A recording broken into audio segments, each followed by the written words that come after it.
Welcome to Kenton Teaches. Enjoy the video. In this video, I will show how to replace a Jeep Cherokee key fob battery. First, you'll need a small flathead screwdriver and a fresh CR2032 coin cell battery. Make sure you have a clean, well-lit area to work in.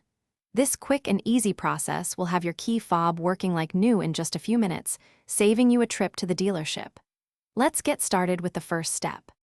Now, let's open the key fob. Look for a small indentation or slot on the side of the fob, usually near the key ring. Insert the tip of your small flathead screwdriver into this slot. With a gentle twisting motion, carefully pry the two halves of the key fob apart. They should separate with minimal effort, revealing the internal components. With the key fob open, you'll see the old battery. Take a moment to observe its orientation, noting which side is facing up. Gently pry out the old CR2032 battery using your screwdriver or fingernail. Now, take your new CR2032 battery and insert it into the holder, ensuring the positive side, which usually has a plus sign, is facing upwards, just like the old one. Finally, let's put everything back together.